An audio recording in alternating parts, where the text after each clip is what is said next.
BJP के पूर्व जिला अध्यक्ष और अभी मौजूदा प्रदेश की कार्यकारिणी सदस्य डॉक्टर आशा खेदर मेरे साथ मौजूद हैं। आप सबने पता है विधानसभा चुनाव की घोषणा जो है अभी हो चुकी है। 1 अक्टूबर के दिन चुनाव होने हैं हरियाणा के अंदर। और इसी बीच पार्टी किस लेवल पे भी अपना अपना देखने लग रही है, क्योंकि पूर्व जिला अध्यक्ष हिसार के रहे हैं। हिसार डिस्ट्रिक्ट की बात करांगे कि कुछ इनमें कमियां लगे हैं और क्या कुछ इनमें लगे हैं कि पार्टी जो है। नमस्कार जी नमस्कार। डॉक्टर साहब, अगर विधानसभा चुनाव की बात करी जाए तो उससे तुरंत पहले आप पूर्व जिला अध्यक्ष का पद से हटा के और प्रदेश कार्यकारिणी में, मतलब पॉजिटिव मानो हो नेगेटिव मानो हो कि कुछ। देखिए, बीजेपी एक अकेली पार्टी ऐसी है जहां दायित्व ना स्थायी नहीं होता और यहाँ हर बार परिवर्तन तय है, तो ये उस परिवर्तन का हिस्सा रहा।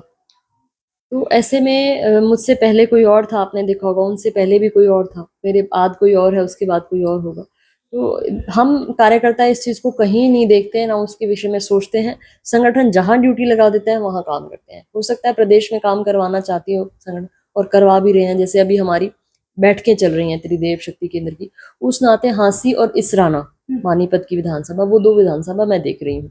तो इस प्रकार से संगठन जहां उचित लगता है वहां ड्यूटी देते हैं और हमें काम करना होता है। हिसार लोकसभा की अगर बात करूं तो जो उस समय के प्रत्याशी रहे चौधरी रणजीत चौटाला जी, वो चुनाव हार गए थे और कांग्रेस का ग्राफ कहीं ना कहीं बढ़ा। के लगे है आपने अभी जो विधानसभा चुनाव में वही चीजें दोहराई जाऊंगी या कहीं ना कहीं पार्टी अपने आप में स्टैंड करने लग रही है? देखिए, चुनाव हम जरूर हारे, लेकिन किसी और पार्टी का ग्राफ बढ़ा ऐसा मैं नहीं मानती हूँ। हम उकलाना की अगर मैं बात करूं, 2019 का मैंने चुनाव लड़ा, 2019 के बाद 2024 का चुनाव हमने लोकसभा का लड़ा है। अगर आप आंकड़े उठाकर देखेंगे तो लगभग 6,000 वोट हमारा बढ़ा है। तो इसका मतलब हम कहीं ना कहीं आज भी मजबूत है। 10 साल से लगातार सत्ता में है।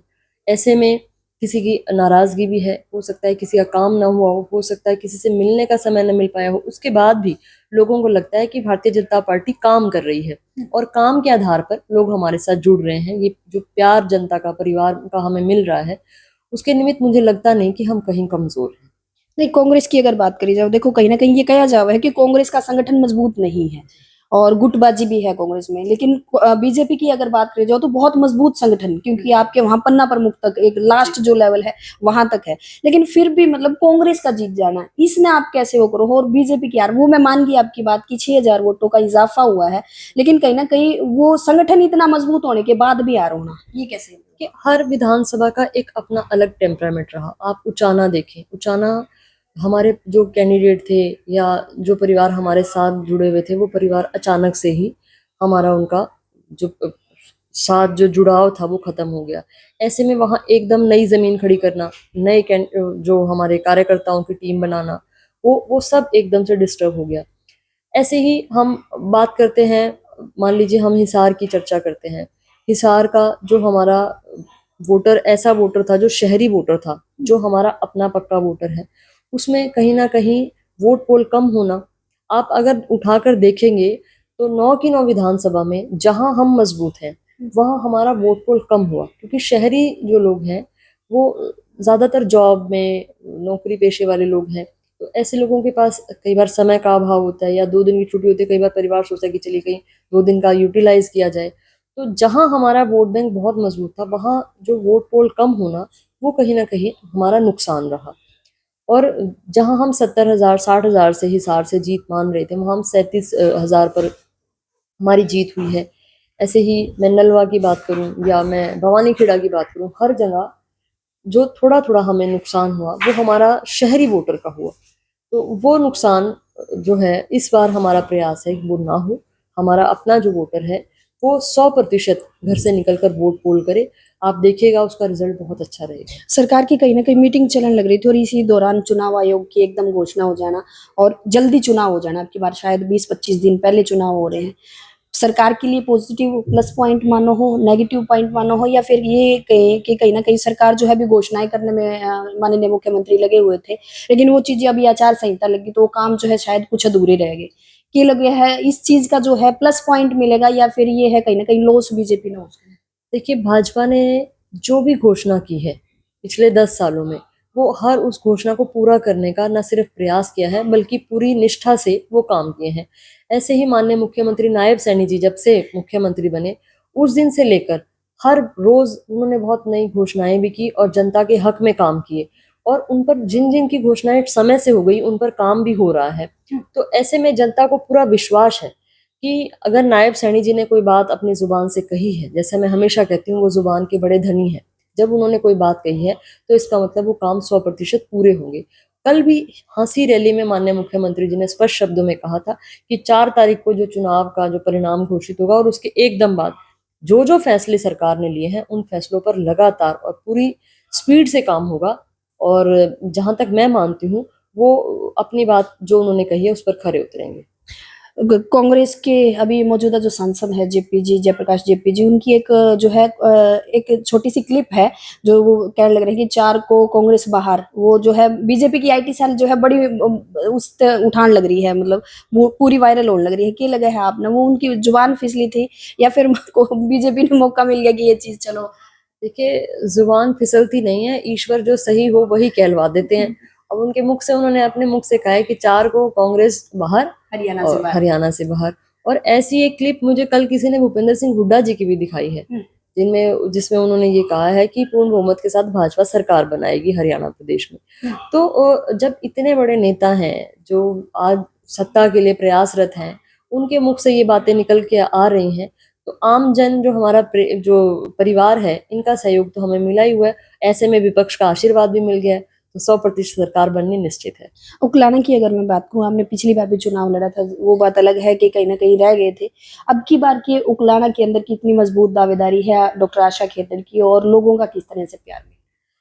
देखिए, डॉक्टर आशा खेदड़ भाजपा की एक वो कार्यकर्ता है जिसने संगठन से शुरुआत की थी और संगठन के अलग अलग दायित्वों पे रहते हुए, मैंने 2002 में जब मैं स्टूडेंट थी उस समय एबीवीपी से मैंने अपना जो राजनीतिक सफर शुरू किया था, और वो चलते चलते फिर संघ के साथ भाजपा में इस प्रकार से ये सफर चल रहा है। तो अगर बात दावेदारी की होती है तो संगठन जिसको भी, वो आशा खेदड़ हो या कोई दूसरा नाम हो, संगठन जिसको भी यहाँ लाएगा। आशा खेदड़ ने पहले भी 2014 का चुनाव है, उदाहरण है इस बात का, हमने तब भी प्रयास किया था, लेकिन चलिए टिकट किसी को भी मिला, पूरी मजबूती के साथ हमने उस चुनाव में उनका सहयोग किया था। 19 में चाहे हमने चुनाव लड़ा है तो कुछ कमियां रही जिनको हम इस बार दूर करेंगे।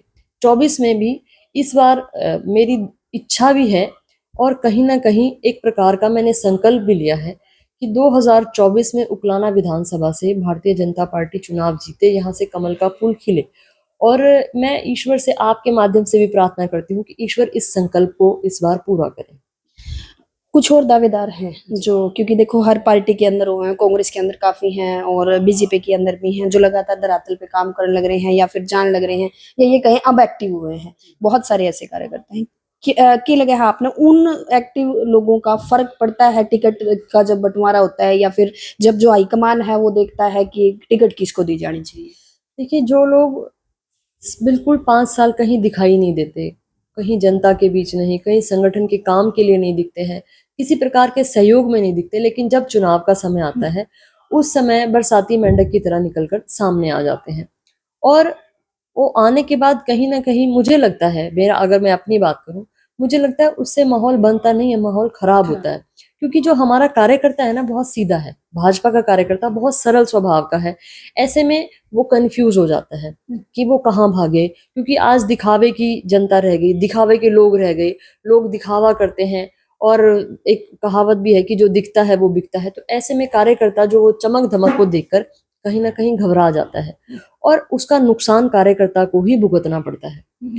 क्योंकि जब जो 5 साल आपके बीच रहा लगातार, जिसने आपकी सेवा की, जो आपके सुख दुख का साथी रहा, और उस समय आने के बाद कोई 4 दिन की चांदनी दिखाकर आपको भ्रमित कर देता है, उसके बाद 5 साल का भुगतान कार्यकर्ता को करना पड़ता है। क्योंकि जो नेता है उनको संगठन नहीं छोड़ता, जो नेता है उनको संगठन कहीं ना कहीं उचित स्थान पर रखकर उनसे काम लेता है। चाहे 19 का चुनाव हम हारे थे, संगठन ने हमेशा, प्रदेश महामंत्री में रही, आपके सामने महिला मोर्चा की जिला की अध्यक्ष में रही हूँ, तो संगठन ने मुझे तो हमेशा सम्मानजनक स्थान पर रखकर मेरे से काम लिया है और हमेशा पार्टी का मैंने सहयोग किया। लेकिन जो नीचे की हमारी टीम है, वो टीम बेचारी कहीं कमजोर हो जाती है।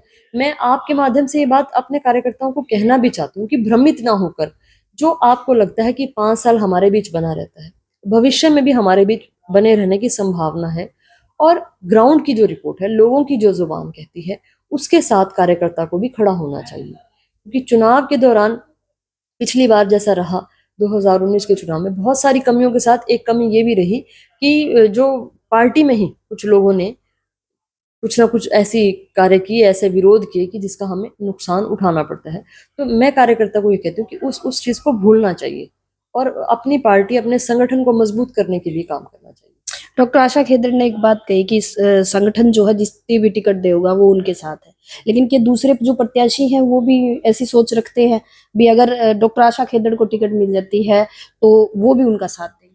देखिए, सोचना तो यही चाहिए, अगर भाजपा का मूल कार्यकर्ता है, जो भाजपा में ही जिसका जन्म हुआ, ऐसा जो हमारा मूल कार्यकर्ता है, उसका जो हमारा ट्रेनिंग होती है ना, वो ऐसी ही होती है पहले दिन से ही कि तन समर्पित, मन समर्पित और ये जीवन समर्पित और राष्ट्र के प्रति समर्पित, अपनी पार्टी के प्रति समर्पित, अपने भाजपा के लिए चाहे कुछ भी हो जाए हम अपना सब कुछ लगा देंगे। तो जो हमारा मूल कार्यकर्ता है वो इसी भाव पर काम करता है।